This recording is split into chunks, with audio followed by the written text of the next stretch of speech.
Hello, yes.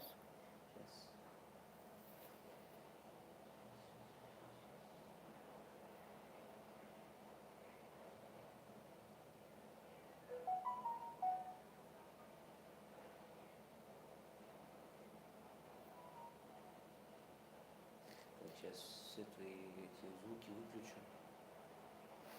Мы уже в эфире? Давно. А кто-то есть в эфире? Давай тогда быстрее. Один.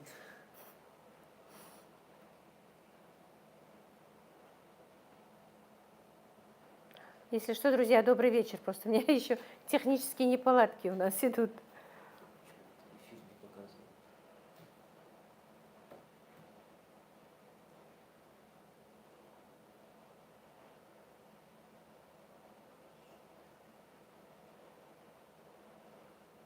Пойди закрой дверь в ванну. Что-то машина разбежалась сегодня у меня.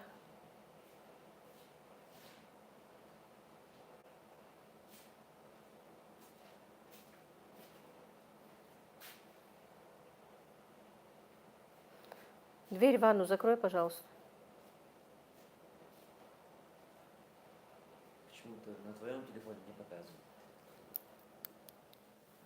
Эфир не показывает. А, все.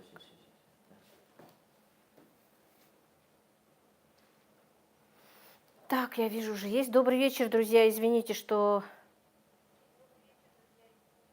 Надеюсь, меня слышно, видно. Так, Алена Турчина. К сожалению, у меня нет сегодня ноутбука. Бирмутлнишан, что ли? Ассаламу алейкум, дорогая Лила, алейкум ассалам. Так, Антонина, София, добрый вечер, наша дорогая Лила, добрый вечер, София. Девочки, я не успела предупредить. Если что, София, предупреди нашу банду. Светлана Костина, здравствуйте, Лила, здравствуйте. Гульфира, ой, банда здесь. Доброй ночи, Лила, добрый. Валечка, добрый вечер, родная моя. Добрый вечер тебе тоже. Светлана Костина, да, слышно. Так, пробую новый микрофон. Чуть попозже расскажу, что с ним тоже произошло. Как у вас у всех, мои роднульки, дела? Просто сидела и спонтанно Ибрагиму говорю, давай хотя бы на часок сегодня выйдем в прямой эфир, раз у нас микрофон есть.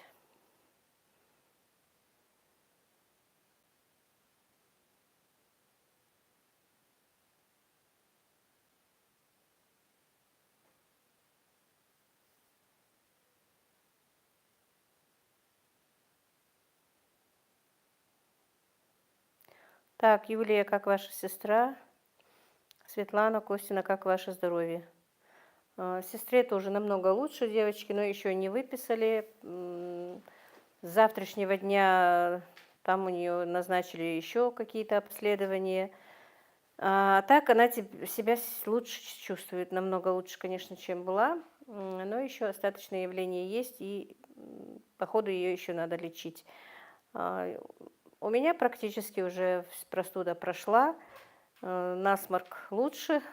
У меня была проблема именно с насморком и ужасной головной болью. Голова вчера, сегодня уже не болит, алхамдулилла, а то я вообще не знала, что мне делать. Но сегодня уже все хорошо.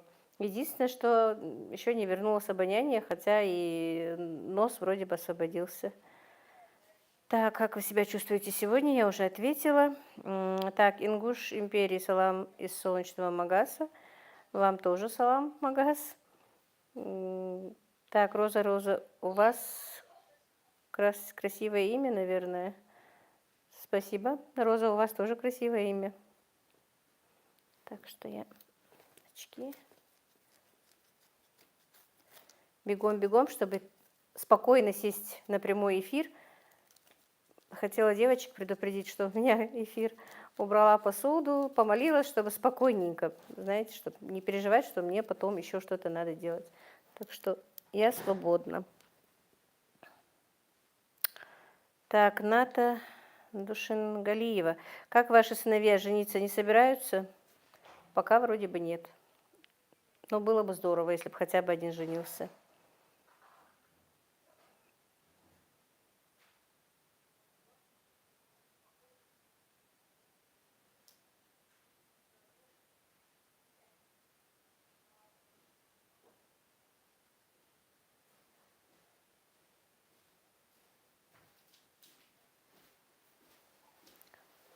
Так. Black Heart, наверное, по-моему, да, если что, я неправильно читаю. Добрый вечер из Украины, рада вас видеть и слышать. Я тоже вам рада. Так, давайте о чем будем говорить просто. Может быть, вы какие-нибудь будете задавать вопросы, чтобы я отвечала, и чтобы у нас как-то чат был более интересный, наверное. Так, Диана Дамазова, Лейла, у меня Марта отелилась. И первой говорю в прямом эфире, ура! Я тебя поздравляю, Диана. Дальше мышни боб, хает. Чтобы она у тебя давала много молока, жирного, чтобы у тебя беркат был полон дом. Вообще, когда дома доится корова, это действительно беркат, друзья. У моя, я ее в запуск пустила. И уже приходится молоко покупать. Так, Ирина Гаврюшкина, Лилочка, и все добрый вечер. Такая приятная неожиданность, только посмотрела последний ваш ролик, а тут прямой эфир. Лучше выглядишь. Спасибо, Ира, спасибо большое. София Мавропола, ура, Дианочка. Действительно, ура. А то нам по очереди, девчонкам из банды, Диана сказала, что нам нужно дежурить у ее коровы.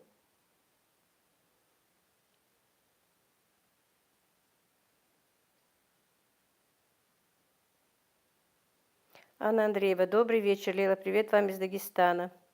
Добрый вечер, вам тоже привет, спасибо. Рада видеть вас. У вас не потеплело, у нас тепло, снега не было пока. Днем было тепло, да и снега давно нет. Но вечер, утро все-таки холодно. Юлия Россия, доброго времени суток, дорогая Лейла. Добрый вечер, Юлечка. Аистенок и ее семья. Балуешь ты подписчиков и стрим, и видео новые. Да, Мадина, мы такие.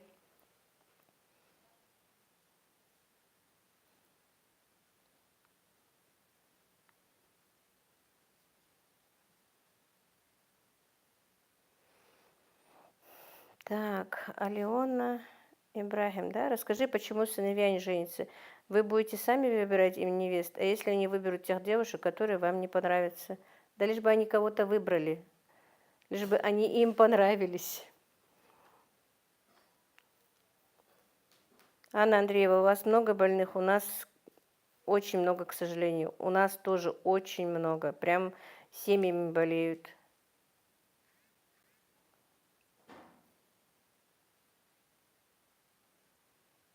Так, а мне Мухаммед не дал новое видео записать. Да уж. У нас даже сейчас маленькие дети начали болеть. Вчера звонит мой племянник, говорит, что 6-месячная девчонка у них тоже заболела этим новым омикроном, что ли. Сдавали тест, положительно пришел.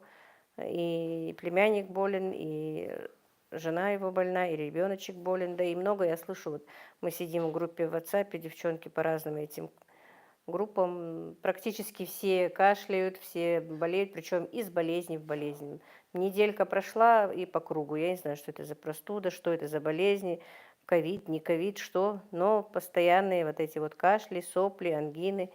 Практически круглое время идет. Порочный круг какой-то. Так, Светлана Костина, Мадина, с мамой пример бери. Ирина Гаврушкина, Мадина так приятно балует. Нам привет. Балует нас, наверное. Привет вам. Светлана Сафина. Можем поделиться снегом с Башкирии. Просто завал муж на вахте с детьми. Машем лопатами. Можете вам закинуть. Ой, с удовольствием кидайте. Нам снега никогда немного. Оленька, добрый вечер. Лейла, привет, Челябинска. Как ваше здоровье, как сестренка? Спасибо, Олечка, большое. Мне лучше, и сестре тоже моей лучше. Большое спасибо. Так, Юлия Ибрагим, привет. Асия Кинжебетова. Добрый вечер, Лила. Добрый вечер, Асия. Так, Ирина, привет, Ибрагим. Роза, здоровья вам. Вам тоже спасибо. Айша Рубашка, Лила, сердик хелха. Хел сердик, машуа, Айша. Оленька, у племянника моего нашли ковид. Сегодня пришло подтверждение. Настя Шевченко, добрый вечер. Привет из Крыма. Вы мой мотиватор. Спасибо, Настя. Юлия Россия. Москва может подкинуть снега. Давайте, нам не помешает. У нас давно не было снега. В смысле давно не было? Ну, недельки 2 уже не было. 4 дня назад был? Не было. Был. Был, но не такой прям снегопад, но был. 4 дня. В мой день рождения не было. До моего дня рождения где-то, считай, больше недели был снег. Снег по-любому был. Ну, по-любому. В принципе, в этом году у нас, по сравнению с другими зимами, зима снежная. Так, Айша Рубашка здоровается с Ибрагимом. Как ваши родственники относятся к тому, что вы ведете блог? Очень хорошо. И действительно меня радует, что и родственники хорошо относятся к этому. И то, что в последнее время очень много моих соотечественников выходят со мной на связь именно в WhatsApp, благодарят меня и, в принципе, говорят, что нравится, что все правильно, что все хорошо. И хоть и некрасиво говорить, но некоторые даже говорят, что гордятся, что я открыла канал и что я его так веду. Мне, конечно, это очень приятно.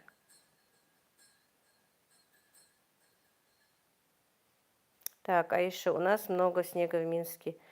Аистенок, ее семья Юля, Аиша балуется, ревнует, и кризис 3 лет все вместе. Вот оставила бы Аишку здесь, и не было бы ничего. Справлялась бы со своим Мухаммедом. Марина Яблонская, добрый вечер. Она завалила снегом в Ленинградской области, не успеваем чистить. Добрый вечер, Марина. Надежда Васильева, добрый вечер, Лейла, мира и добра вам, здоровья крепкого, Башкортостан. И вам тоже здоровья. Так, Кока Ярагиева, Лейла Маршал, Дал Маршал, добро пожаловать. Светлана Костина, не надо снега, опять грязь, слякоть, весну хочу, солнышко, траву. Ну, весной еще месяц надо ждать, то если зима, так пусть будет снежная, а весной действительно, чтобы было солнышко, тепло, а то у нас как обычно. Зимой тепло, а весна никак не распогодится.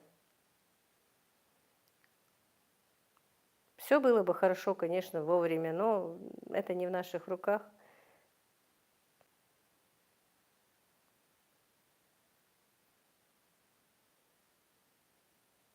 Мало быстрых. Добрый вечер из Бобруйска, Беларусь. Нас завалило снегом. Так, Юлия, Россия, дорогие друзья, не забываем ставить лайки. Спасибо, Юлечка. Так, Альфира Альхамова. Здравствуйте, Лила. Да, у нас в Башкирии сегодня снег валит. Снега очень много. С удовольствием смотрю ваши ролики. Здоровья вам. Спасибо большое, девочки. Спасибо. И вам всем здоровья. Я надеюсь, у вас у всех все хорошо.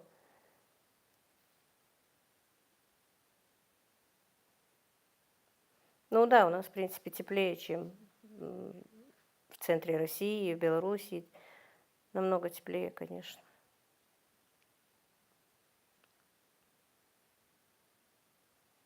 Ну, я эти 3-4 дня практически со ступенек не сходила. И сегодня так, думаю, давай-ка там и там приберу, там подмету. А думаю, нет, сегодня еще хорошенечко укреплюсь, что мне станет лучше. Решила переждать, так по дому начала делать кое-какие дела. Убраться все-таки, когда не можешь, больше сидишь. Готовила и на диван убирала посуду, и все, больше ничего не делала. А пыли столько собирается, это вообще ужас. Я не знаю, у вас бывает столько пыли, как у нас? Если я утром протру, то к вечеру уже опять спокойно можно еще раз протирать, потому что пыль ложится.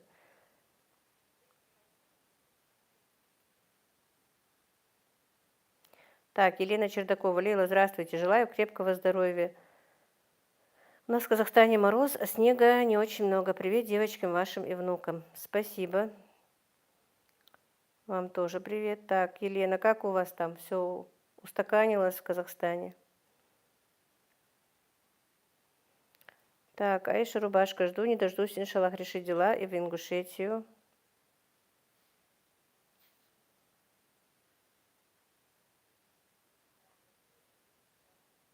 Аиша, а вы живете в Белоруссии, да? В смысле, местный житель?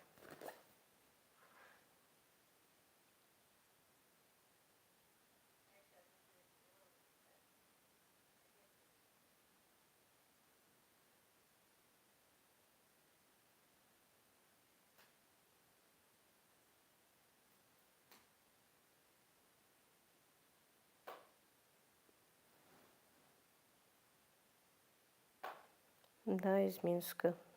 А в Ингушетию в гости?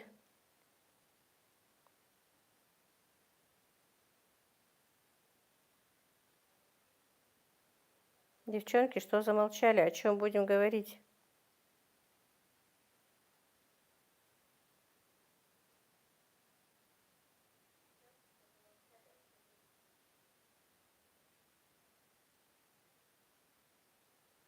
О, не, переезд.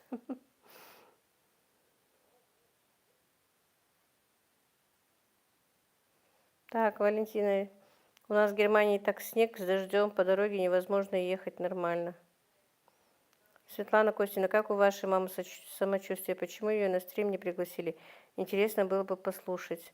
Мама уже спит, если честно, отдыхает. Во-первых, у нее очень сложно подниматься на эти ступеньки и спускаться. Мы ее, и когда вот нужно бывает здесь снимать, заставляем просто, чтобы она зашла. Ей бывает сложно ходить по ступенькам, коленки очень у нее болят. А так, в принципе, нормально. По здоровью так нормально. Ну, конечно, по возрасту что-то всегда да как-то болит, ноет, особенно ноги у нее сильно болят. А так, в принципе, алхамдулилlah, все нормально. Ну, конечно, она у нас постоянно на препаратах и вечером, и утром, и днем. Ну, все, что ей положено. Алла Быстрых. Лила, скажите, вы уже почти месяц придерживаетесь здорового питания. И как, вес пошел на убыль? Да, Алла, я скинула где-то 4 килограмма. Ну, вчера, сегодня не взвешивалась, не знаю. А так 4 килограмма минус. Айша Рубашка, иншаллах, замужество, дай Аллах. О, это хорошо. На свадьбу пригласите? Я обязательно приеду. Гурфира Жаукенова. Лейла, тяжело держать именно эту диету, которую ты сейчас держишь? Не очень тяжело. Ну, есть, конечно, если бы легко было, это бы не была диета, и бы все так мы питались. Конечно, питаться как обычно и резко раз перейти на все другое немножко неудобно. И тем более, если готовить нужно для своей семьи уже по-другому, свои нюансы есть. Но ничего, я пока вроде бы, я не думала, что столько смогу выдержать, чтобы вообще ничего не нарушать.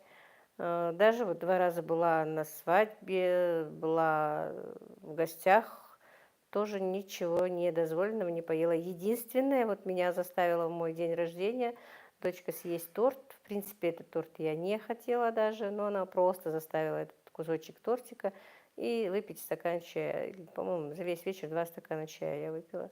А так все, вот почти месяц, скоро 8, по-моему, месяц у нас будет. Я не нарушала своей диеты и чувствую себя. Ты мне? Намного лучше. Первый день было сложно в плане того, что болела сильно голова э, из-за того, что я хотела чай. Именно чай в прикуску с сахаром. Э, Ну, вот 1 день перетерпела, на второй день было уже намного легче, все, ничего такого. Потом несколько дней, еще первые несколько дней, когда вот нарезала ребятам хлеб, запах хлеба, очень хотелось поесть хлеб. А сейчас нет, вот сейчас мы сели вместе, поели, они у меня поели картошку с такой хорошей рыбкой копченой, а я поела овощной тортик, который еще вчера приготовила, а сегодня поела вот на ужин кусочек овощного торта. И вы знаете, как-то спокойно, даже не захотела попробовать, что они хотят. И в тот день, когда я вот поела этот тортик, выпила чай, мне было очень некомфортно, наоборот, от того, что я уже поела не то, что я хочу, ну, не то, что я ем. Вот так вот. Так, Руманият Керимова, добрый вечер, добрый вечер. Лида, добрый вечер, Лила, добрый вечер, Юлия Россия. Ой, только вспомнила, что не поздравила вас с прошедшим днем рождения. Как хорошо, что могу поздравить сейчас и пожелать вам здоровья, денег побольше и любви. Спасибо, Юлечка, спасибо огромное. Тебе тоже и здоровья, и денег, и любви, и всего хорошего. Но если мы будем здоровы, остальное все, наверное, мы и сами сможем сделать. Мне так кажется. Анастасия, добрый вечер, Лила. Как учеба у Ибрагима, как работа у сыновей старших? Ибрагим, если честно, с январских каникул только сегодня вышел на учебу. были ж длинные каникулы до 17 числа. 17-го он не смог выйти, потому что заболел, сильно кашлял. Ну вот с сегодняшнего дня он вышел на занятия. Нужно было и вчера, но так получилось, что и вчера не смог поехать. С сегодняшнего дня он вышел на работу, старшие сыновья тоже. Старший сын с понедельника уже тоже с больничного уже ушел, вышел на работу. И тот тоже сегодня, нет, вчера на новую работу тоже вышел. Так что, алхамдулилlah, все работают и все заняты. Так, Светлана Шеременко. Добрый вечер, Лилочка, выздоравливайте. Спасибо большое. Ну, у меня немножко голос, конечно, осипший, и нет обоняния, так все нормально. Так, Лида Каприкорна, да? Диета хорошая, но я бы, наверное, не смогла.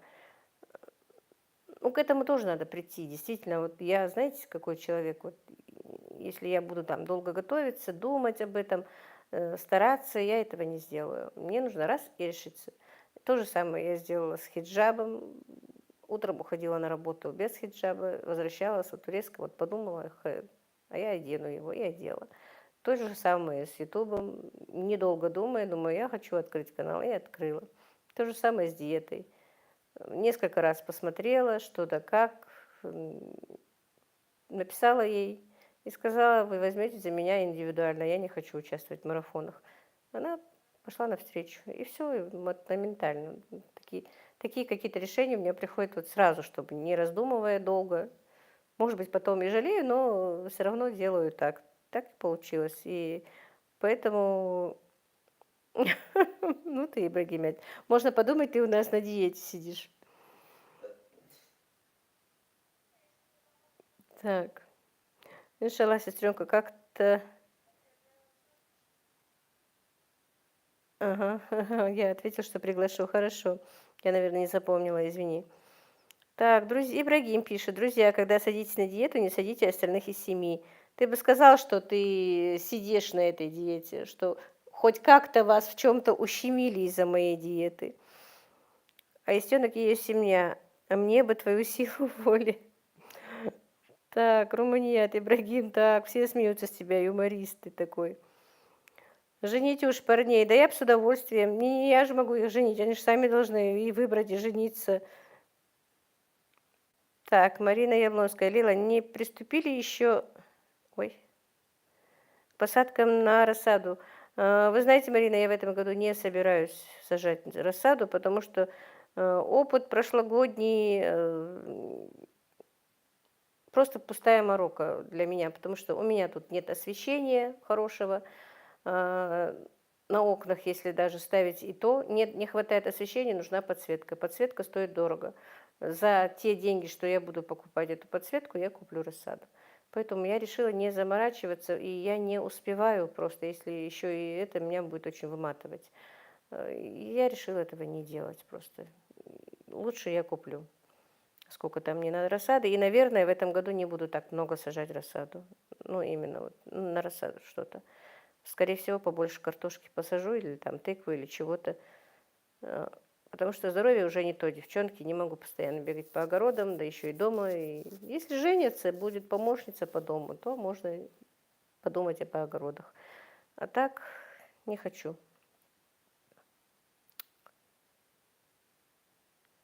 Юлия Россия, попробуй тебя посадить на диету под одеялом малиновым, ты не будешь. Не говори, Юлечка. Так.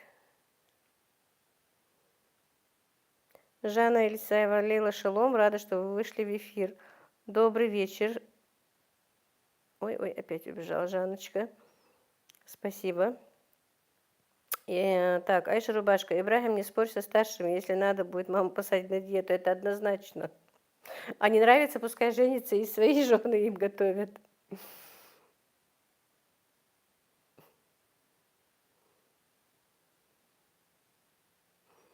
Ну, еще больше повышение жора тебе, по-моему, не стоит. Куда еще? Я завидую твоему жору, что ты ешь и не поправляешься.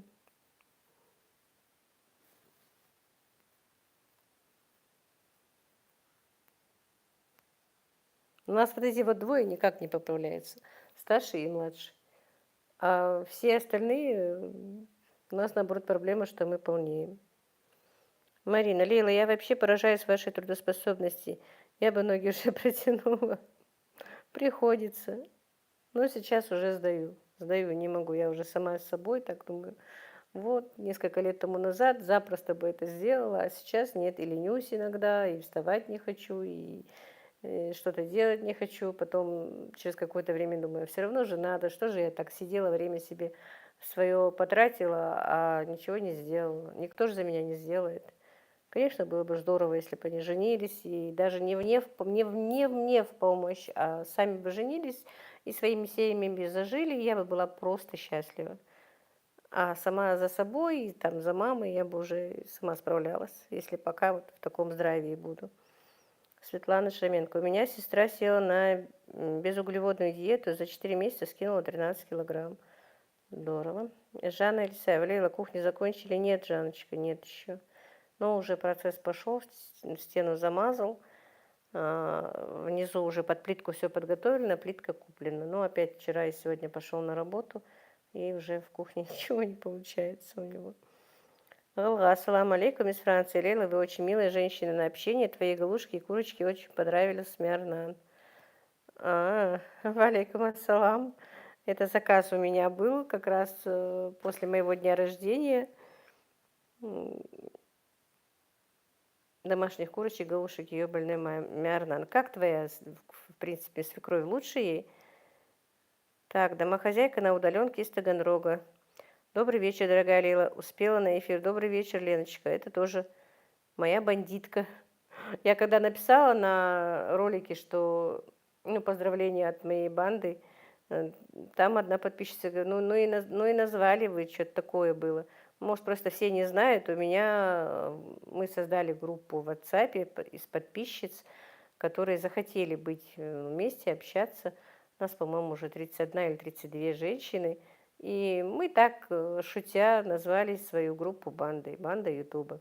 И если я вдруг когда-то буду говорить банда или писать, имейте в виду, что это вот группа моей, можно сказать, поддержки. И, в принципе, подруги уже все подружились, передружились, даже ближе, чем сестры мы друг другу. Поэтому домохозяйка на удаленке из Таганрога, это вообще-то канал, ну и тоже моя бандерша. Если что, зайдите, посмотрите. У Леночки тоже интересные рецепты.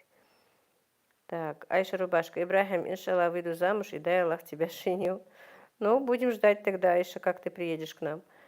Хотя Ибрахиму-то немного надо жениться, лишь бы вот двое ушли, а он хоть сегодня согласен, и может... И ему не надо искать. Сегодня пришел рассказать? Не рассказать? Давай расскажу. Ну ладно, не буду секреты давать. А ты не все знаешь об этом? А что я должна еще знать? Давай Ты рассказывай. что-то там на себе напридумывала, наверное. Но это не то, что ты подумала. Ну, я не знаю. Что можно подумать, если девочка подарила что-то? Что можно подумать? Что можно подумать? Ну, зачем девочке дарить парню, какую-то вещь? Подруга? Подруг не бывает. Ага. Не бывает. Оленька, мужчинам проще с этим, они быстрее приходят в форму. Но их не вариант садить на диету, злые будут, работать перестанут. Да. Марина, я старше вас на 2 года, 15 февраля будет 57 лет. Чувствуется, что силы уже не те. Да, силы не те, действительно чувствуется очень. Ну и особенно после операции я сдала, если честно, очень, очень сдала после этой операции. И по здоровью, и по памяти. Ну ничего, альхамдулиллах, хоть так держимся. Не, я пока не планирую, Айша, отучусь, на работу выйду, тогда и возможно. Айша Рубашка, Галгав, алейкум ассалам, ва рахматуллах, из Беларуси, присоединяюсь к твоему комментарию про готовку, машалла. Так, Галга, да, ей немного лучше, говорила, что таких курочек давно не ела. Айша Рубашка, Ибрахим, разберемся. Далдаз машалла, на здоровье твоей свекрови. Так, Зайна, по-моему, твое имя было, если я не ошибаюсь, Алга.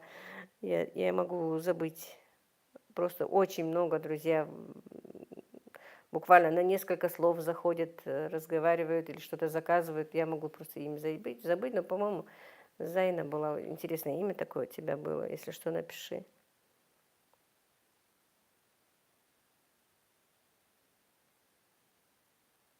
Марина, поздравлять не буду, заранее говорят нельзя.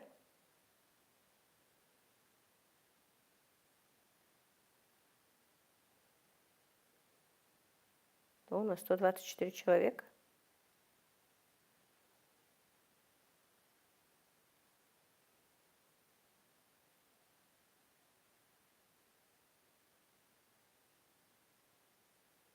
Если бы немного еще действительно, как на канале Войнях Док говорили, упростили бы наши женитьбы и замужество, мне бы тоже было проще женить своих сыновей. Да, меня зовут Зайна. Ну, значит, я не забыла. Так, Славка Михалева, наверное, да? Здравствуйте, Лила, я очень рада вас видеть снова. Добрый вечер, Славка, если я правильно читаю. Иван Филипп, здравствуйте, здравствуйте.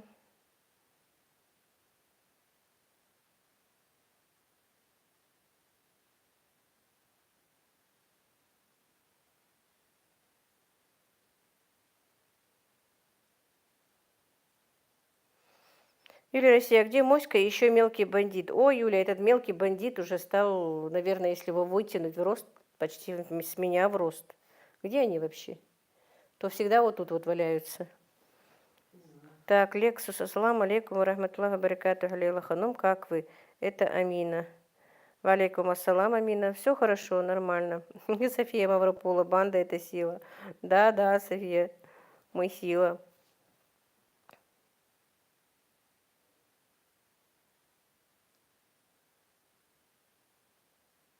Хотела, София, сегодня твой подарок, блендер этот, воспользоваться им, но побоялась, что я его что-то там не соберу правильно. Хотя у меня был когда-то такой блендер, очень классная вещь, девочки, если что. Но я тогда делала соление на продажу, и он у меня где-то 2-3 года подряд, 2-3 сезона, я шинковала буквально все в этом блендере. Потом вот сломался он у меня. Но этот я буду аккуратно с ним. Уже на продажу ничего не делаю. Хотя в этом году немножко у меня такая, может быть, получится, не знаю, постараюсь. Может быть, какие-то, потому что всю зиму спрашивают, есть огурцы, есть помидоры, а у меня их нет. Может, какие-то заготовки сделаю понемножечку на продажу. Надо что-то наладить, что-то сделать. Ну, если успею. Всего все равно не успею. Так, Лена. София, присоединяюсь, у нас самая лучшая банда, да. Марина Багаева, добрый вечер, всем здоровья, добрый вечер. Так, Амина пишет, как бабушка. Алхамдулилlah, хорошо. Славка, я так рада узнать о ваших традициях. Ой, Галина Рубальченко, добрый вечер, Левушка, как приятно тебя видеть вживую. Добрый вечер, Галя. Жалко, что я вас всех не могу видеть. Было бы очень интересно. Юлия Ибрагим на кого учится? Аиша Рубашка, валейкум аслам, рахматлах, амина. Так, Ибрагим, как это у тебя было? Веб-дизайнер? Да. И дальше что-то было еще? Да. Все, ну, веб-дизайнер, значит. Так, Ну и юрист. А? Ну и А, юрист. да, еще и юрист по совместительству. Аиша Рубашка, так, я прочитала. Жанна, Лейла, этим летом жените старшего? Славка Михалева, я узнаю так много рецептов от вас. Ой, мне иногда кажется, я вот совершенно ничего не умею. Что можно у меня научиться? Ну, спасибо. Мне вообще-то бывает приятно, когда пишут, вот по вашему рецепту у нас получилось, и нам, ну, моим там родным или близким очень нравится. Мне так приятно бывает. Так, сейчас отвечу насчет женитьбы тоже. Так, Зайна, когда я смотрю вас, как будто у мамы бываю. Спасибо, Зайночка. Так, Ирина Коунова, да? С днем рождения, здоровья, благополучия вам и вашим близким. Спасибо большое. Вам тоже здоровья. Так, Аиша, иншаллах, Лейла, дай Аллах, на Курбан увидимся. Будем надеяться, да, Лэндали. Марина Батова, заглянула к вам на огонек, очень рада вас, Лейла, видеть. Всего вам светлого, доброго, вам и вашей дружной семье. Спасибо. Айна Рубашка, Зайна, подтверждаю. Так, вы знаете, из сыновей бы я, в принципе, женила бы хоть завтра, если честно. Старшего уговариваю еще с прошлой осенью. Мне предложили такую хорошую девочку вроде бы, ну, я ее не знаю, но мне вот предложили, я ему сказала, может быть, бы ты познакомился, поехал бы, узнал. Я не прошу тебя прямо вот сегодня жениться. Узнаешь девочку там 3 месяца, полгода, пообщаетесь. Если понравитесь друг другу, то и женитесь, но ни в какую. Пока у него там какие-то принципы, какие-то планы, что-то хочет, только потом. Ну, надеюсь, я уже по-серьезному начала именно на старшего наезжать, что я не могу, я не успеваю. Иногда делаю специально, не мою обувь, не стираю. Делайте сами, не хотите женитесь. Я уже не обязана вас обеспечивать. Ну, хотя бы такими вот небольшими вещами, может быть, задумаются и женятся. Ну, посмотрим. Так, Амина, я очень часто делаю котлеты в духовке под сыром. Муж и дети оценили, машаллах. Ну, на здоровье. Анастасия, Лейла, а почему подруг не бывает? Это хорошо, если друг другу дарят подарки. Дружба всегда нужна. Ну, в принципе, хорошо, конечно. Когда учишься, действительно бывает и друзья, и подруги, я ничего не говорю. Я просто подтруниваю на ним и все, над ним. Алла Родичева, добрый вечер, я опоздала. Нет, Аллочка, не опоздали. Мы еще немножко поговорим. Галина Болотина. Здравствуйте, скорее доброй ночи. Привет из Казахстана. Вам здоровья и благополучия вашей семье. Доброй ночи, Галина. Да, у вас, конечно, намного позже, чем у нас. Просто я так спонтанно сидела, решила, давай сделаем стрим, хотя бы часок посидим, потому что несколько сообщих комментариев было, а когда будет стрим. А так, если будет интересно, если будут какие-то вопросы, ну, просто чтобы не здороваться ничего, а рассказывать о чем-то, в принципе, можно и 2-3 раза в неделю делать стримы. Тем более вот в такой вот зимний период, весной-то, конечно, мы не будем успевать стримить, и, и я, и вы смотреть не будете успевать, а пока зимний период у нас немножко есть время. Айша Рубашка не может решиться, иншаллах поймет, что родные желают блага. Ну, не то, что просто он был уже 1 раз женат, это немножко на него повлияло. А из-за того, что старший не женат, второй тоже не хочет пока жениться. Так что вот такой вот порочный круг у нас. Да и проблемы с тем, что должны большие быть расходы у нас на свадьбах. Скажу честно, я не умею лукавить. Пока на такие расходы у нас как таковых денег нет. Я не жалуюсь, я просто констатирую факт. Поэтому нужно ну, именно по этим критериям, наверное, пока и не женится. Нужно хотя бы какую-то энную сумму собрать. А так-то, конечно, уже на свадьбах у нас очень хорошо родные помогают, поддерживают.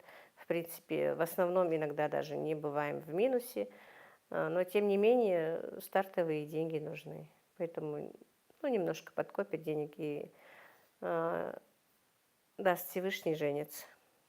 Значит, еще не написан. Мы еще не знаем, какое время Всевышний написал, что им нужно жениться. Значит, время не пришло. Но, конечно, я бы хотела, чтобы это время было пораньше.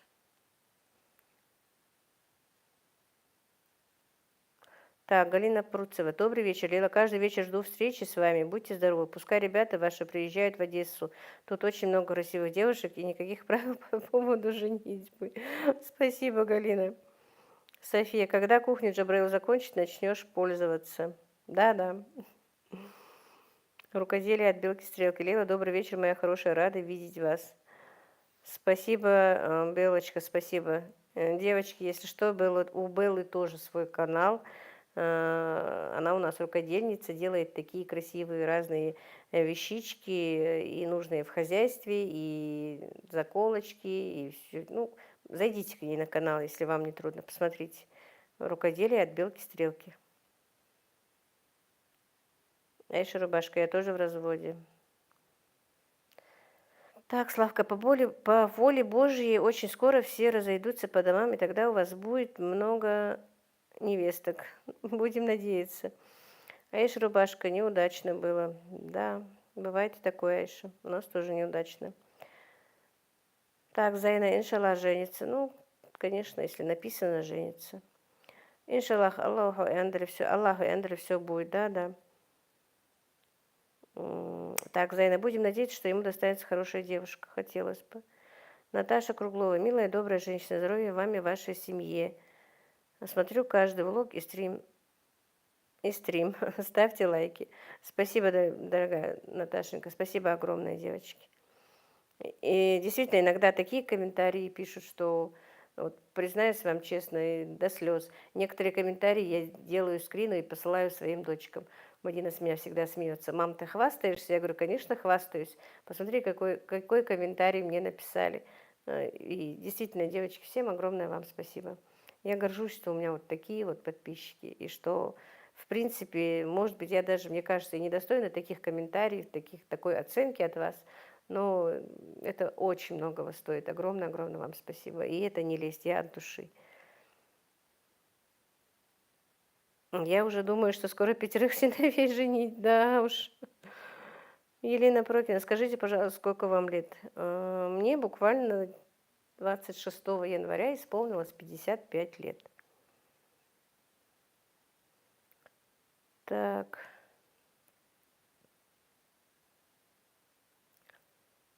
Как вам специи, которые вы заказали? Некоторые мне понравились, некоторые, если честно, нет.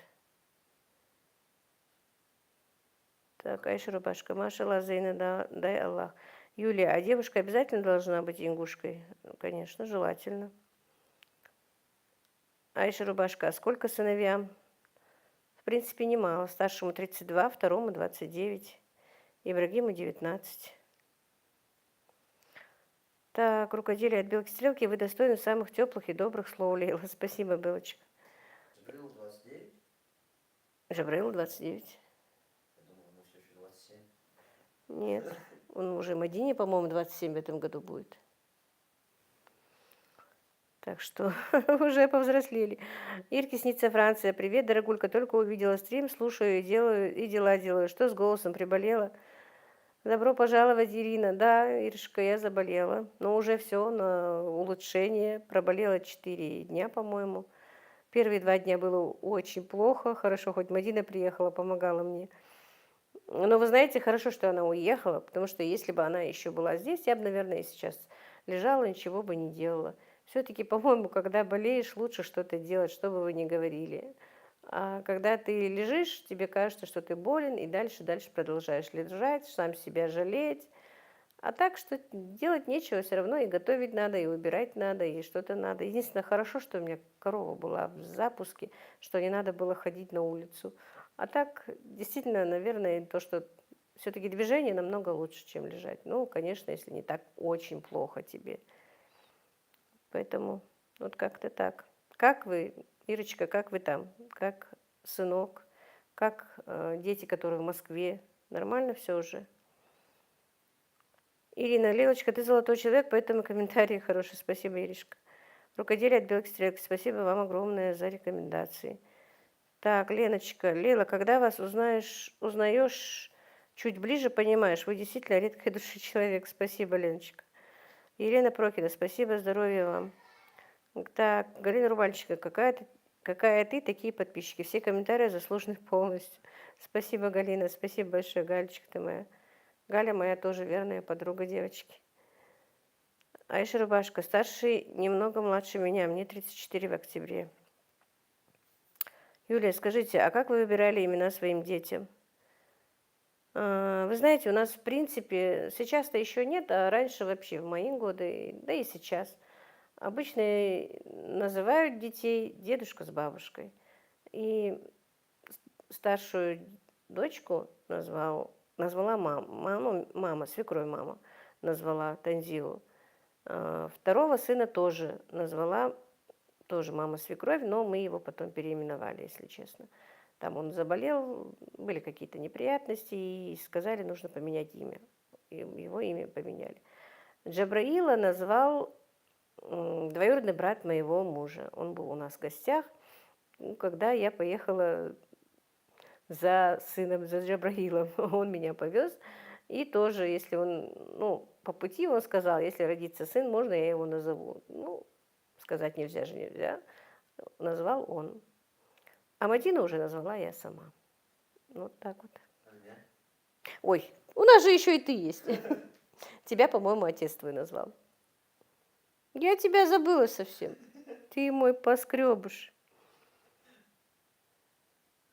Хорошо, что напомнил. Ибрагима назвал его отец. Друзья, это фиаско. Мать забыла сына. Это действительно что-то. Как я тебя забыла? Это на Первый канал. Пусть говорят.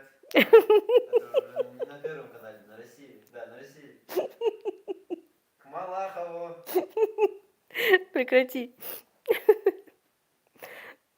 Светлана Кушнир, добрый вечер, Ила. Почему Мадина носит хиджаб, а Танзила нет? С чем это связано? Ни с чем, просто Мадина захотела, а Танзила пока не хочет. Не пришла к этому. Мы с Мадиной одели в 1 год. По-моему, 2 года как только одели. Так, Алена Ибрахим, на сколько килограмм похудели за месяц? Ну, еще месяца не прошло, и последние 2 дня я не взвешивалась. До этого на 4 килограмма. Так, Ирке снится Франция. Спасибо, все хорошо, выздоравливай. Спасибо, Иришка. Так, Зайна, мила Лила, видели бы вы нас, как мы всей семьей вас сейчас смотрим из далекой Франции. Спасибо, Зайна. Татьяна, добрый вечер, Лилочка, и всей вашей семье. Вы смотивировали меня тоже сесть на правильное питание. Вот уже 3 дня готовлю по вашим блюдам. Мне понравилось, меньше тяжести в правом боку чувствуется. Действительно, и в правом боку, и в желудке намного легче. Конечно, первое время, во-первых, первое время мне казалось, что я голодная. Об этом я сказала своему, ну, пусть будет врачу, диетологу. На что она мне ответила, значит, что-то, чего-то не хватает. Или белка ты не добираешь, или еще что-то. Я уже начала прислушиваться, уже, вы знаете, уже потихонечку понимаю, что тебе нужно там или больше поесть, или... Вот сегодня я плотно, хорошо позавтракала, я уже практически даже на обед не хотела обедать. Ну, а потом думаю, не дотяну до вечера, потом...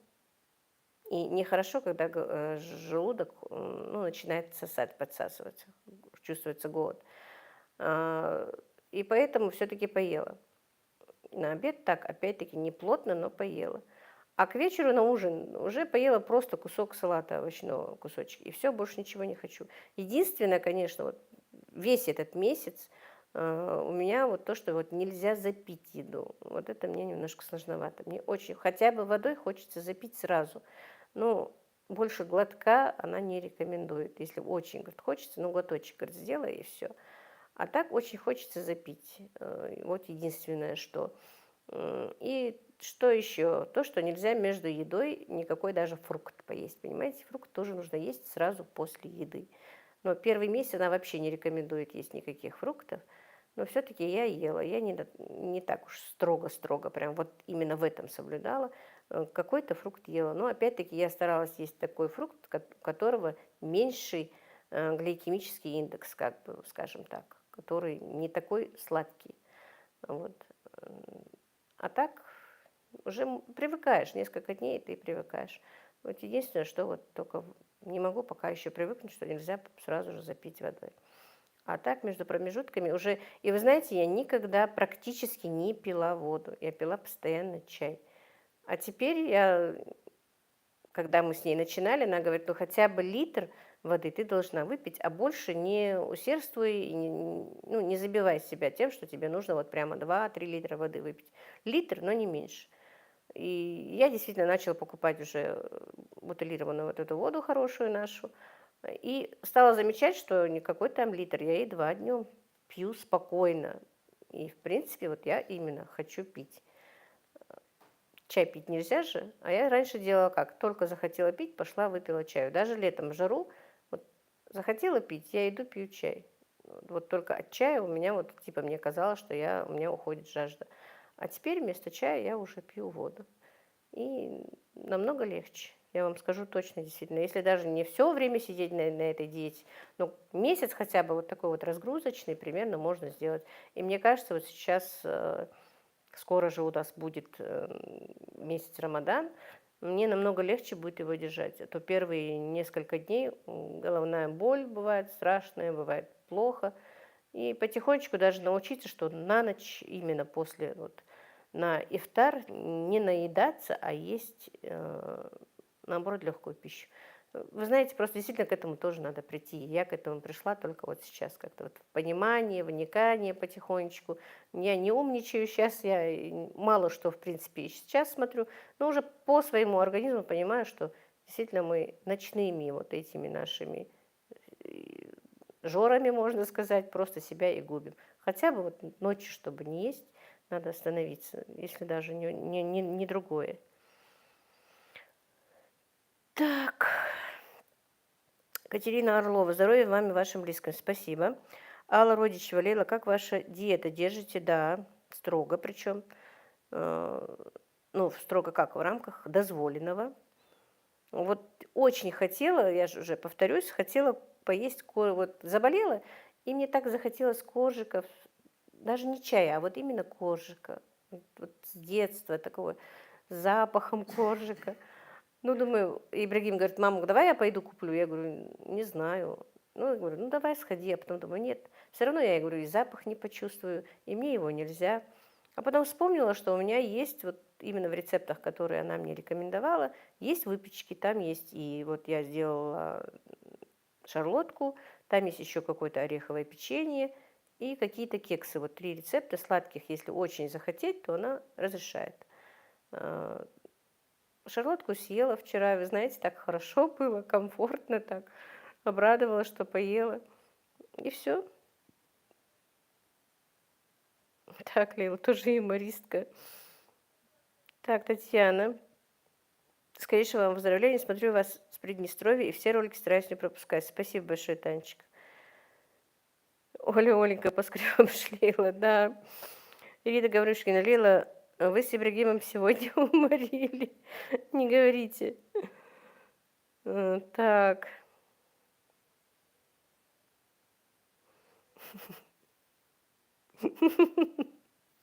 Меня забыла мать. Да, забыла, действительно забыла. Кто это написал? Анастасия смеется, меня забыла мать. Так.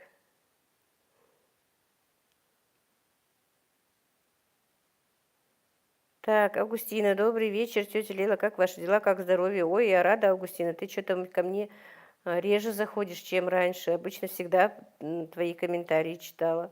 Ничего, все хорошо, как у тебя? Так, Айша, да, Зайна Минск. Так, это, ну, Айша и Зайна между собой общаются, я не читаю, поэтому. Так. Галина Насонова, я не понимаю, а почему нельзя пить чай? Ну вот не разрешает она пить чай, я не знаю, девочки, почему. Причем никакой, ни зеленый, ни черный, она не рекомендует его пить. Даже соки какие-то не рекомендую. Не то, что там с сахаром, просто даже вот, вот я не знаю почему. И можно ли дальше, я тоже не знаю, мне вот месяц будет заканчиваться, мы будем еще узнавать, что и как. Вот можно ли какой-то сок без сахара пить. Но пока считается, у меня вот первый месяц это жесткая диета, чтобы вот действительно как-то вот приучиться, все это. А потом уже я уже, ну, она мне рекомендации, конечно, из первого раза прислала. Пока нет никакой молочки у меня. Потом молочка разрешается. Но опять-таки не рекомендуется просто молоко. Кисломолочное, сметана, творог. Ну, еще раз, не больше 1-2 раз в неделю. Тоже, ну, не налегать на все это. Крупы, пока худеешь, тоже не рекомендуются. Никакие крупы. Вот пока ты худеешь, никаких круп. Но все равно вот несколько раз я уже гречку делала. Гречку с гуляшом обычным. По идее, друзья, не очень сложная диета, потому что можно мясо любого вида, баранину, говядину, кур, гусей, уток, индейку, все можно вот из мясного в вареном и запеченном виде, и в тушеном виде, так что это никаких сложностей. Единственное, у нее со мной сложности, потому что у меня в желчном пузыре камни. На этой диете нужно, ну, как бы больше акцент на жиры, что вот нужно употреблять и растительные жиры, и животные жиры. А с моими проблемами, жирами сложно. Поэтому надо очень осторожно это все мне вводит осторожно. Как сегодня я ей 2 кусочка показала, что 2 кусочка хлебца с маслом, что и маслины у меня там, и яйцо у меня там, и салат с этим оливковым маслом. Она говорит: ты что-то, говорит, разбежалась, ты хоть смотри, что у тебя там будет, наблюдай. Ничего, все нормально было, так что и она тоже обрадовалась. Но, конечно, она мне в помощь выписала ферменты, я пью ферменты. Там 2-3 вида ферментов разных для того, чтобы, ну, не навредить, по крайней мере, пока.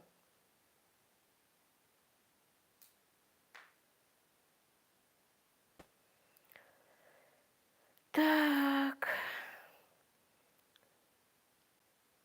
Татьяна, от сладкого отказалась полностью. Вы имеете в виду вы или я? Э, Пока да. Ну вот единственное, немножко можно выпечку какую-то, вот она разрешает, если так. А по ходу, в принципе, вообще не есть сахар. И, и картошку вообще не разрешается есть в горячем виде. В мундире, вот в таких вот овощных салатах, она ее разрешает. Тоже вот не часто, не очень часто, чтобы. Потом что еще по диете? Сейчас дело в том, что у меня вот этот месяц актуальна эта диета. Наверное, некоторым она не нужна просто и неинтересно слушать. Есть? М? Сейчас посмотрю.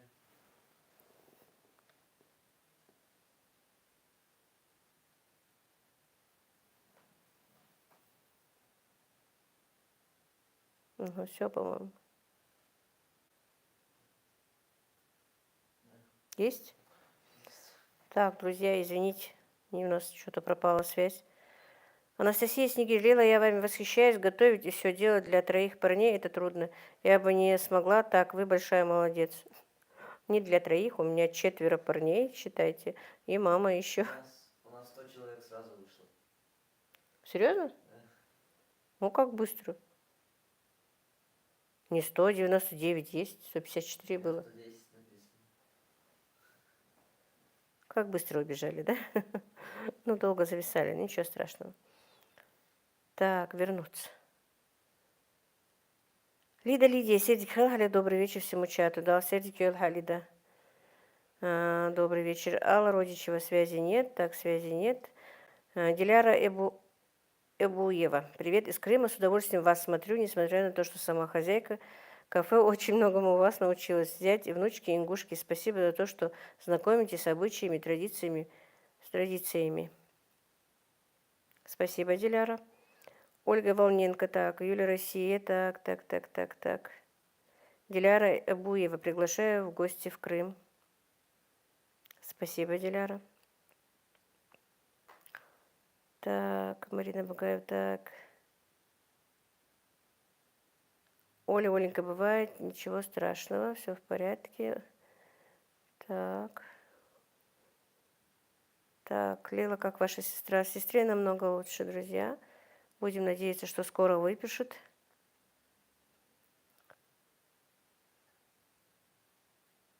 Юлия, Россия, а я тут.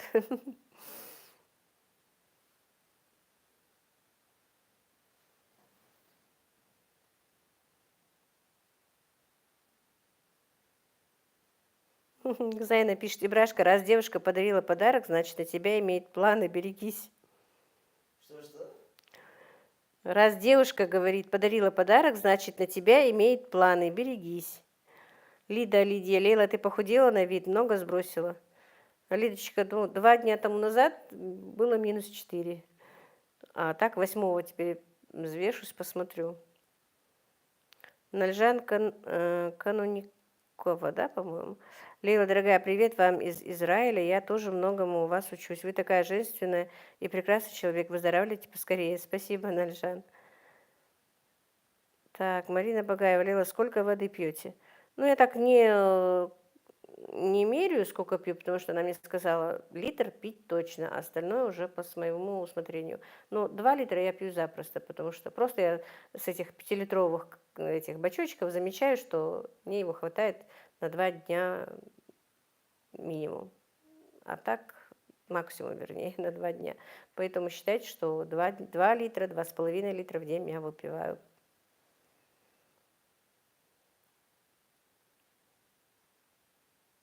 А если ты первый подарок подарил, значит, ты имеешь на нее виды. Одно из другого следует. Помнишь торт? Угу.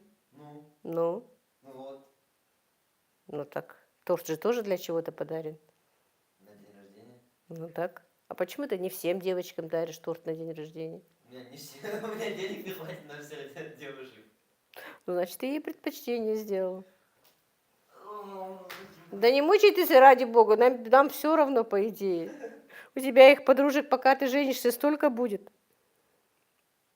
У меня их так много. Ну, скромностью ты, конечно, у нас Подруг, вот именно. не подруг. страдаешь. В каком плане вы все имеете в виду подруг? Что вы подразумеваете об этом? Ну, я не знаю, что ты подразумеваешь под этим. Я подразумеваю прям в прямом смысле. Хорошо, Ибрагим, я с тобой согласна. Пусть они будут у тебя подругами. Пусть будут. А кем они являлись? Ну, пусть будет подругами. Так, Аиша, Рубашка, Ибра, и она пусть готовится. Рукоделие от белки стрелки. Здесь так много знакомых лиц, так приятно видеть вас всех, друзья. Так, Зайна, если ты первый дарил, то значит тут уже взаимно. Оля, Аленька, ну все, Ибрагим, совет да любовь. Все, мы тебя женили, Ибрашка. Зайна, нужно брать, раз так. Лидия, Айша, Хахейл Сирдик. Как дела, сестренка? Так, это здороваются между собой. Анна Мухаммед, ассаламу алейкум, тетя Лейла. Валейкум ассалам. Юлия, Россия. Ибрагим, ты первый жену домой приведешь. Только... Ой, чат убежал у меня. Только коня у соседей не забудь взять. Да. Аиша, Рыбашка, Сабр, Ибрахим. Лида, Лидия, рукоделие от белки стрелки, как здоровье, белочка. Аиша, Рубашка, Лида, сестренка, алхамдулилlah, в любом случае, как сама, как родные.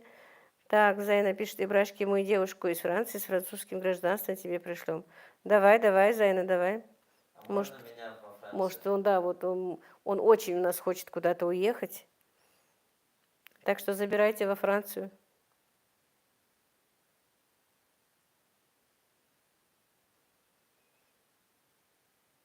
У нас Ибрашка подготовительные процессы ведет сейчас, что вот закончит колледж, чтобы мы его дальше отправили учиться, ну, не за пределы России, но в Россию куда-нибудь.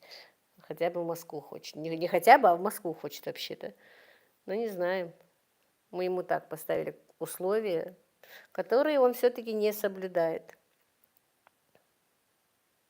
А что я? И не удивляйся. А что я не... Ну, не будем сейчас. Так что имей в виду. Я круглый отличник. Ну, там еще не круглый отличник, а остальное еще нужно. Так, это между собой они общаются. Да, надо, Ибра.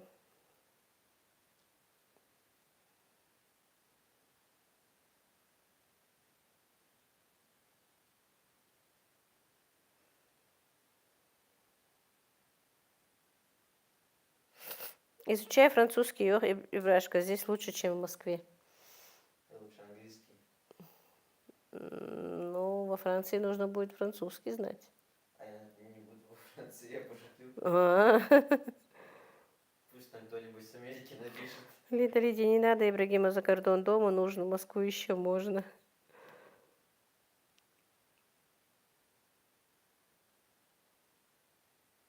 Я когда-то не разрешила Джабраилу уехать учиться в Москву или за нашу республику, за пределы нашей республики. Алла Родичева, как ваша мамочка? Спасибо, Алла, нормально, мама, хорошо. Я дня 3-4 вообще к маме не заходила, пока у меня был такой страшный насморк.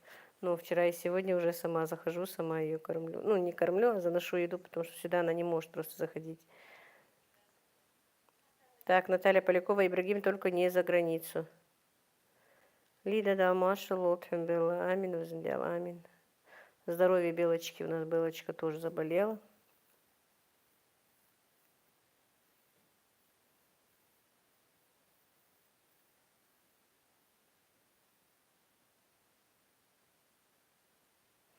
Анастасия. А почему нельзя в Москву по поведению? Да, да, у нас поведение немножко подшаливает. Не надо головой качать.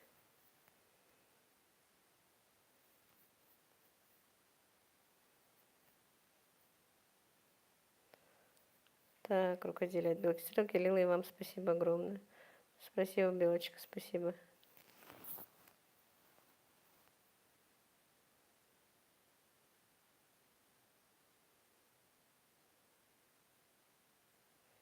Анастасия, кто из нас в детстве был лучше?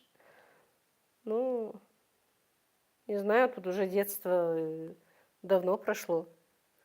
Уже юношество. Вроде бы, у меня Джабраил говорил, у него не только просто ветер в голове, а ураган в голове. Вот, ураган немножко слег, конечно, но ветер еще гуляет у нас. Отпускайте парня, пусть реализует себя, если есть цель. Ну, ему еще 3 года учиться, так что за это время, наверное, устаканится немножко и поедет. Хорошо, Ибрагим, молодой, кровь кипит. Да, Аиша, у Ибрагима действительно кровь кипит. Друзья, а почему мало лайков? Вам что, жалко? Спасибо, Наталья.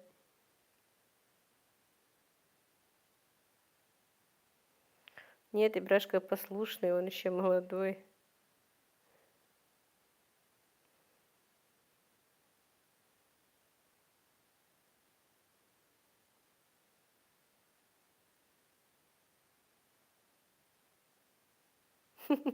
Юлия, Россия, Ибрагима можно отпустить и во Францию, и в Москву. У Лилы везде свои люди, да, не говорите. Теперь хоть куда поедет, я могу его достать. Галина Пруцева, Лейла, как ваша сестра, как ее здоровье, как здоровье у Танзилы?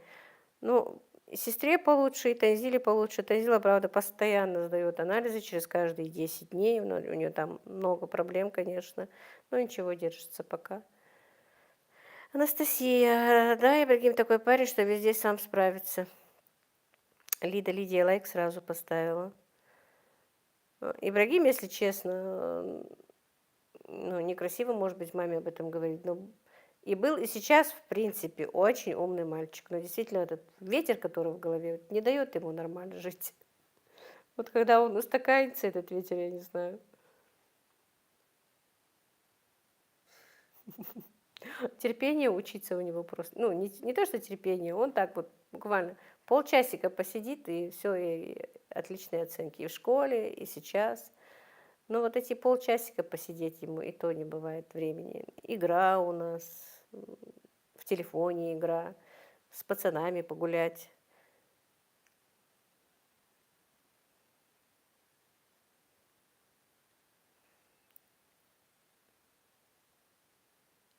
Так, Зайна, мы только за, пусть приезжает к нам во Францию, тут нас очень много.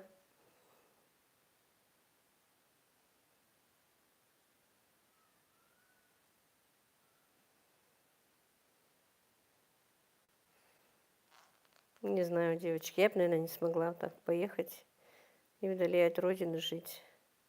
У меня всегда ностальгия бывает. Вот раньше, помните, мои годы на заработки ездили в Россию.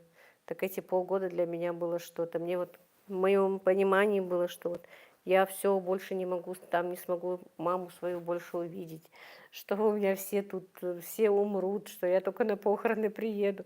Ну, наверное, молодая была, поэтому, но жутко хотелось домой все время. А так бы, чтобы вообще далеко, я бы, наверное, не смогла. Так, Лейла, у вас мальчики хорошие. Ну, могли бы быть и лучше, но грех жаловаться. Алхамдулилла, не хуже. Талжан Албакова, Сердик Хелшин, добрый вечер, добрые друзья. Талсердик Хайвель Машел, Талжан, добрый вечер тебе. Лида, Ибрагим красавчик, сейчас все играют, елки-поталки, да. У нас и старшие сидят тоже в стрелялки играют. Иногда что-то они там начинают говорить, я даже смотрю на них, они с ума сошли или что. В ушах наушники и начинают орать, и черти что с ними происходит. Фериде Костоева, у Танзилы есть дети? Да, у Танзилы один сын, 16 лет. Так, Диляра, Лейла, а не могли бы вы дать ссылочку на поднос с крышкой, в который вы складывали чапельш? Лидия, Таужан, Маршал, Аиша, Рубашка, вас мало, но вы везде, сестренка Зайна, у меня много сестер, машала, особенно войнашек. Алла, да, это очень тяжело, ну, так, Зайна, по-моему, это очень тяжело, когда ты далеко от родины, но так сложилось, ну, да. Так, Анастасия, Таужан, так, у многих ветер в голове, а мы же ведь живем в социуме, пусть развиваются люди, которые сидят часами зубрят что-то там, которых родители контролируют, так и вырастают мамины сыночки. Таужан Абаков, вас, Лидия Маршал, так, Феридес Эдикхаушен, между собой здоровается. Так, ссылочку, Диляра. Сейчас как я напишу ссылочку? Ты не сможешь написать? Инстаграм Мегамаркета. Мегамаркет? Мегамаркета. Название? Нет, надо будет Инстаграм написать. Я имею в виду Инстаграм, название Инстаграма. Ну, напиши название Инстаграма.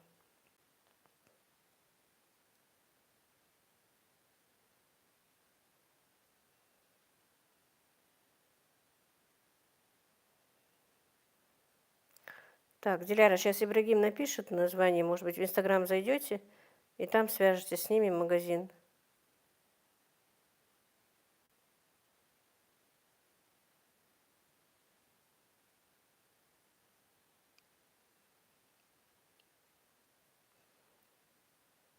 Так, Галина Пруцева. Дорогие друзья Лейлы, давайте поможем Лейле деньгами без обид на кухню. Ей надо. Не надо. Спасибо, Галина. Аиша Рубашка тоже, вернее, отписку сделала. Так, Лидия, тоже. Как у вас дела? Как здоровье, как самочувствие мамы? Я не знаю их Инстаграм вообще. Ой, у меня в телефоне, я сейчас не могу выйти отсюда. Так, Диляра, если вам не сложно, о канале, где у меня мой номер телефона стоит? О канале? Прям в описании эфира даже есть. Где-то в любых описаниях и в описании эфира есть мой номер WhatsApp, Диляра. Напиши мне на WhatsApp, я тебе туда скину ссылку Мегамаркета.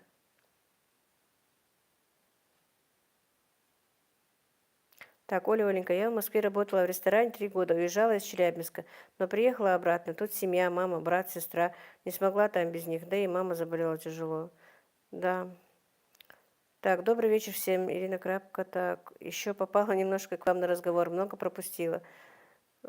Ну, уже мы 1,5 часа почти сидим, Ирина. Вообще-то и тебе я, Ирина, хотела написать, и в банду хотела написать, но не успела. Решила просто перед чатом быстро убрать посуду, сделать свой намаз, чтобы спокойно сидеть.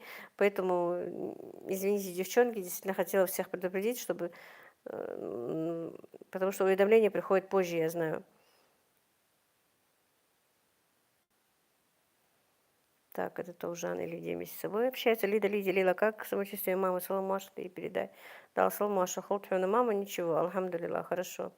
Она так несколько дней покашляла у нас, но сразу же корень, и девочки, вот корень солодки и рематадин противовирусный, вот буквально вот несколько дней мама попила его, и корень солодки попила, и кашель как рукой сняло, и все прошло. И, в принципе, ну, я не кашляла, я не принимала корень солодки, но рематадин тоже приняла, и вот уже, насколько сегодня 4-5 день, мне тоже стало лучше. Так что вот действенные препараты, если что. Так, Валя пишет, Лейла, ветер в голове, Брагимов с возрастом пройдет, а ум останется. Ну, будем надеяться, Вальчика. Анастасия, Лейла, Ибрагим, когда отучиться хочет дальше по профессии? По профессии же ты хочешь? Ну да. Так, Наталья Зубкова, выздоравливайте, Лейла, мамочки, долгих лет жизни. Спасибо. Так, Леночка, Лейла, наш город считается столицей России. Возможности развиваться у нас по специальности Ибрагима масса. Посылайте к нам работать его. Плюс можно на заочном будет учиться в ЮФУ. Посмотрим, Леночка.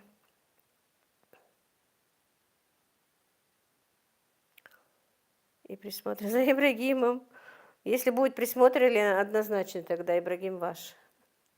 Вернее, твой. С Леной мы на «ты». Лида Барко за информацию.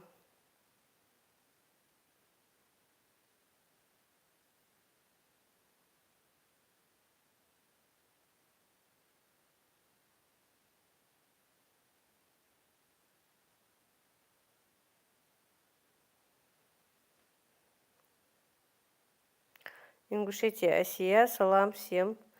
Валикум ассалам, машалlah, Асия.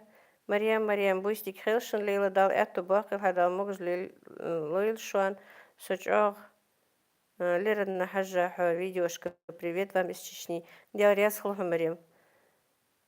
Хейл Бистик, Сахал, а что смотришь? Анастасия, начинается всегда под присмотром, да, Ибрагим, будешь всегда под надзором.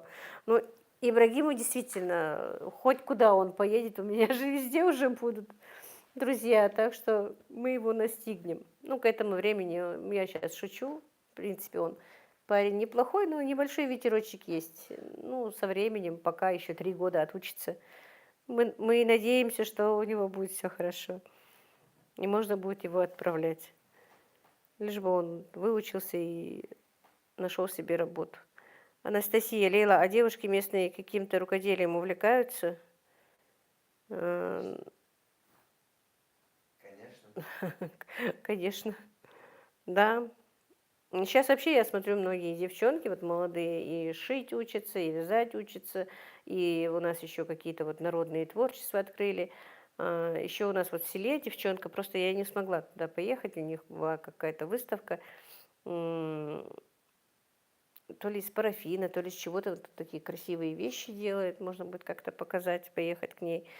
Много чем сейчас молодежь действительно очень хорошо так развиваться начала, учиться, что-то делать, готовить. М, Разные курсы вот, кулинарные, кондитерские заканчивают. И это радует, конечно.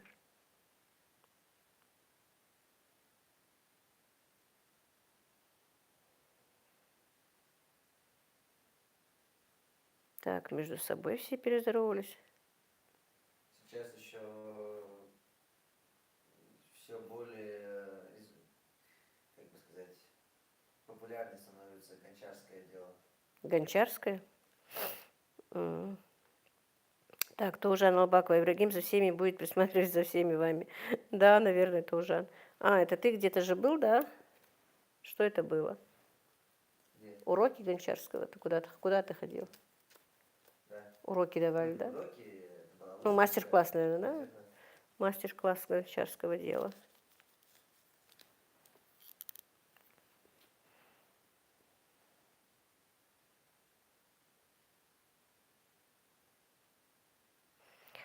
Так, Асия пишет, Айша, рада тебя видеть на этом канале. Девочки, я тоже рада всем, что вы зашли на мой канал. По-моему, многие девочки из канала Войнях Док.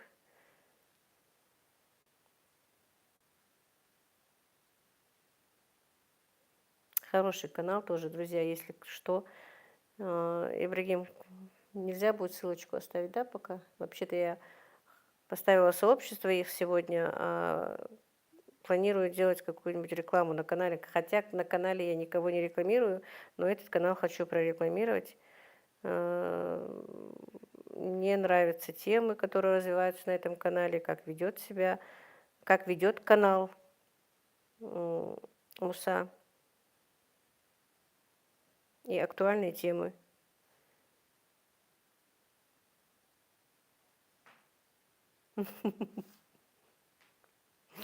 Ибрагим-то учится на веб-дизайнера, сможет вас взломать и сам смотреть за вами.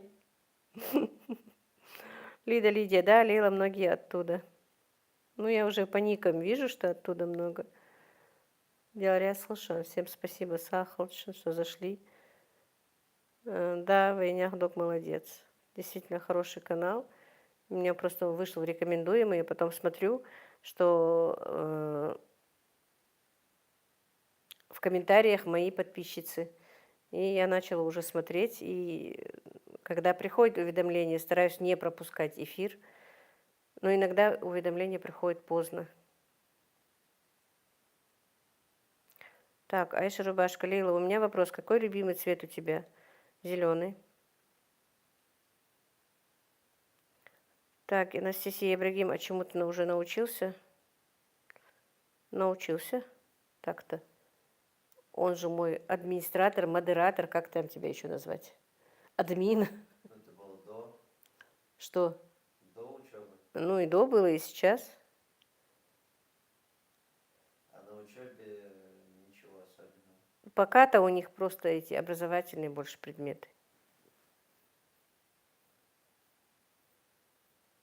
Так, Надя, о, привет из Америки. Ой, привет, привет.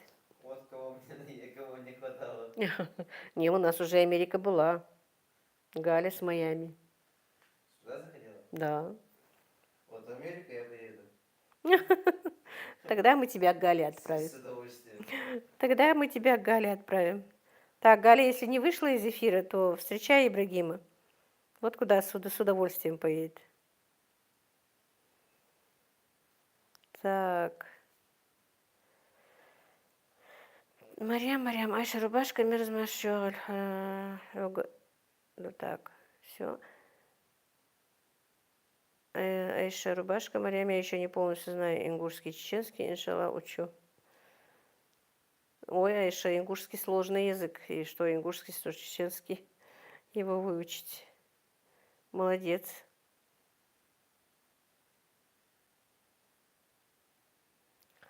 Зайна Лейлова и Брашки зарплату платите?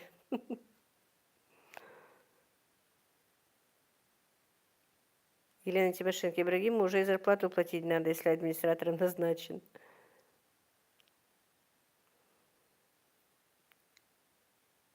Ибрагиму оплачивают дорогу в колледж, одевают, обувают, кормят, на обеды деньги даются. Неделю один раз они с ребятами куда-то ходят, тоже денежки даются, так что он не обделен у нас. И он нет-нет, да его подкармливает бабушка. Это у нас любимчик бабушки. Так что вся лишняя копейка, которая у бабушки, потихонечку перекантовывается к Ибрагиму. Что явно, а что и скрыто.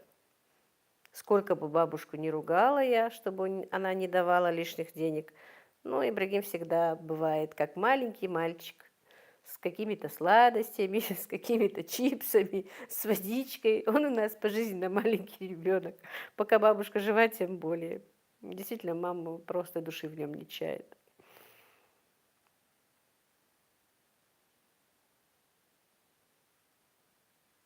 Айша рубашка. Лейла, у меня тоже холодные цвета, но под лицо все к лицу. Иншаллах, в описании возьму номер и напишу. Так. Людмила Черная. Добрый вечер, Лила. Как ваше здоровье? Только начала смотреть эфир. Спасибо, Людмила. Тоже хорошо. Так, хотела сказать, Людмила тоже моя подписчица, которая практически тоже всегда комментирует. Огромное вам спасибо. Елена Тимошенко. Шутим. Айша Рубашка. Зейна Сахал. Цейш. Иншаллах, Аллах Эндри дам. Значит, Дригдик Хурду. Амин. Так. Ну, все будет хорошо. Это на ингушском. Зайна еще торты девушкам покупает. Да. Юлия Россия, конечно, платят малиновым вареньем, всякими вкусняшками. Лида, бабушка есть бабушка. Да, Лида? Хотя я всегда говорю, когда когда мы, дети были маленькие, мама жила отдельно, и мама, и моя бабушка, вот когда я была маленькой, всегда какие-то запасы у нее бывали. Вот что вот мы неделю один раз ездили к бабушке, каждое воскресенье с мамой. Ну, остальные уже взрослые, обычно я с мамой. Я же намного младше всех моих сестер и братьев. И всегда вот у нее раньше были вот эти вот у нас, как они назывались, серванты. В серванте замочек, под замком бывали вкусняшки. Орешки, конфетки, ну вот которые Сарань давали, вот Садаку делают в четверг. Она это не ела, все собирала вот за неделю. И что это давали. И потом она у нас занималась, бабушка, знаете, чем лечила детей от ангины. Вот она их там подтягивала, что-то делала, и что-то с головой еще делала. Корт быстро жди. И вот ей же приносят вот такие вещички, она их копила, и всегда вот за неделю мне эти сладости, все я привозила домой, и практически на неделю хватало до следующей поездки. То же самое делала и мама. Всегда вот что-то вот, я еду с детьми, если что-то всегда бывало. Я всегда говорю, когда Аишка Бадина приезжает с детьми, или Танзила приедет с сыном, я плохая бабушка, у меня никогда не бывает какого-то запаса, чтобы вот сразу же им отдать. Приходится никогда не задумываясь об этом, чтобы что-то вот именно для ребенка поставить и сделать. Ну, в принципе, магазины сейчас недалеко, может, и поэтому Побежали, привезли. И, может быть, даже и не из-за этого. Раньше-то как в 2 недели, в 3 недели один раз только ездил к родным. А сейчас там один иногда и почти каждый день иногда заезжает, что то ребенка оставит, то что. Может, еще и поэтому. Но я всегда говорю, я неправильная бабушка.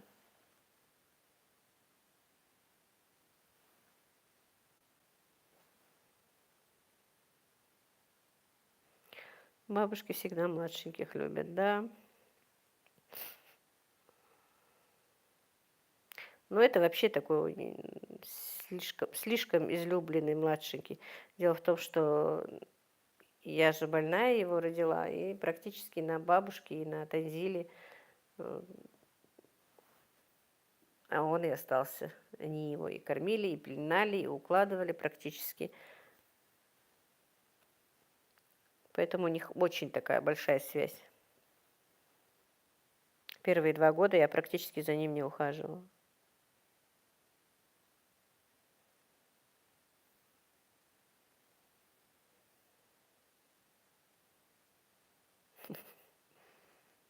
Да, ну и всегда я самая старшая из 12 внуков и внучек, и меня больше балуют. Но я потом делюсь воспитанием только пряники, но и портупею больше. Светланка, все как есть. Здравствуйте, здравствуйте. Галина Зинченко, привет из Беларуси. Вам и всей вашей семье крепкого здоровья. Спасибо, Галина. Вам тоже здоровья.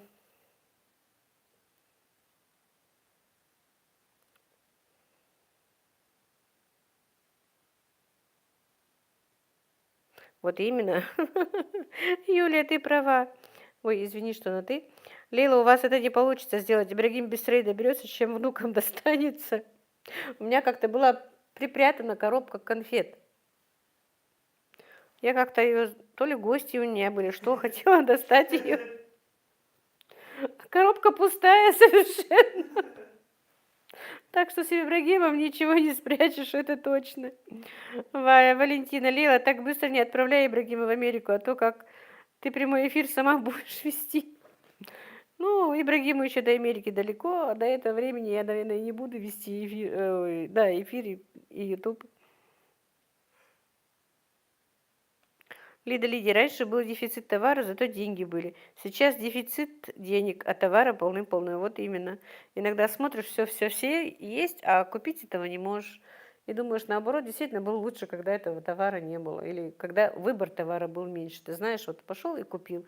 А сейчас одного наименования столько товаров, и ты не можешь из них что-то выбрать. Было бы там несколько, ты бы выбрал. Поэтому, по-моему, иногда даже хуже, что этого товара слишком много.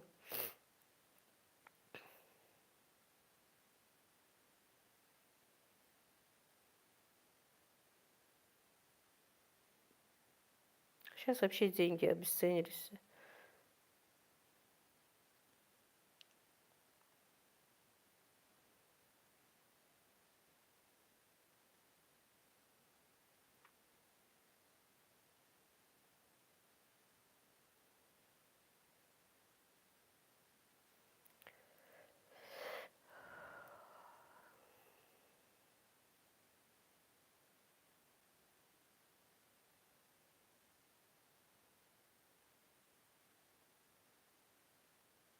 Походу пора закупляться.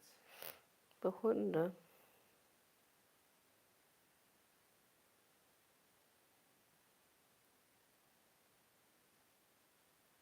Ну, давай закупляться. Ну, давайте тогда, друзья, раз вопросы закончились, будем закругляться, действительно.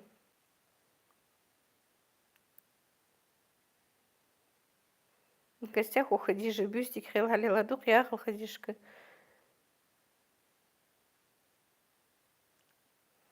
Так, Айша, у нас молочка и мороженое за 50 рублей выше. На ваши перевести хлеб. Так, Анастасия, добрых снов дней. Юлия, Ибрагим, в студию у тебя. Зайна, милая Лила, пойду я детям завтра на учебу покормлю их, отключу Wi-Fi, чтобы наверняка спать легли. Давайте, будем сейчас закругляться. Наталья Зубкова, много товара, было бы хорошо, если бы не хромало качество. Порой сладости все на один вкус. Посмотришь, а взять не хочется. Вот именно. Лида, хоть бы интернет не отключили. Айша Рубашка, Хади Хейл. Галина Зайчика. В каком возрасте вашим девушкам разрешается выходить замуж? Ну, разрешается. Примерно иногда с 16 лет выходят замуж. А так, это, конечно, не так часто, но после 18 уже часто, чаще. Анастасия, не ругайте Ибрагима, без него у вас ничего с Ютубом не получилось бы. Вот, ну, это да. Я в этом плане чайник. Конечно, без него ничего не получилось, хотя он частенько от меня получает. Так. Ну что, друзья, давайте будем прощаться, значит.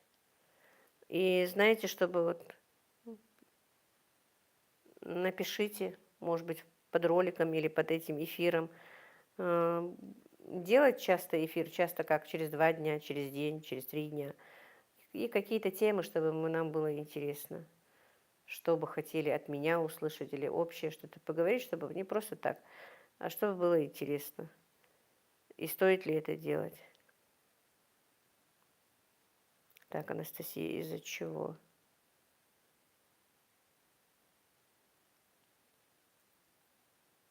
Из-за чего получаю, наверное. Из-за чего ты получаешь?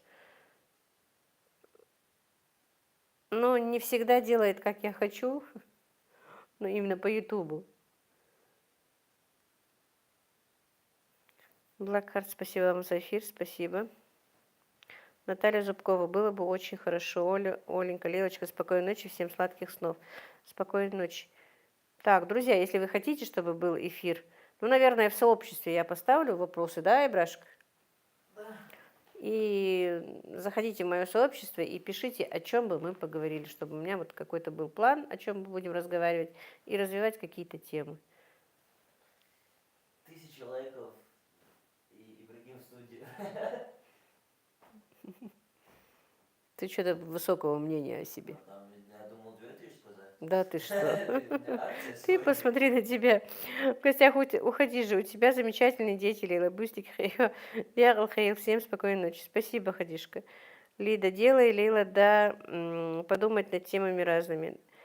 Так, Лена, спасибо большое за общение, спокойной ночи, Леночка. Я только за хоть каждый вечер, я всеми руками и ногами. Тогда, Юлия, давай, о чем мы будем говорить, потому что просто так тоже неинтересно. Чтобы были интересные темы, давайте помогите мне развивать мою страницу ютубовскую, канал, вопросами какими-то интересными, чтобы у нас беседы были интересные вместе с вами. Так, Диляра, конечно, эфиры нужны. Очень интересный вопрос воспитания в венгерских семьях и обычаях. Светланка, все как есть. Раз в неделю, думаю, классно будет воскресные посиделки. Хорошо. Айша, заранее объясняла. Хэшн, Лила, сестренка и семье. Спасибо, Айша. Наталья Зубкова, всем мира и спокойствия. Так, эфиры почаще, конечно, тем всегда можно найти. Хорошо, девочки, хорошо. Будем какие-то темы развивать. Ну все, наверное, друзья. Всем большое спасибо. Огромное спасибо. И спасибо всем моим подписчикам, которые зашли из канала Войнях Док. Я вам очень благодарна. Но не ревнуйте, подписчики, не от этого канала. Я вам всем благодарна, всех вас люблю. Всех благ вам, мира и благоденствия. Ну и как-то так у нас.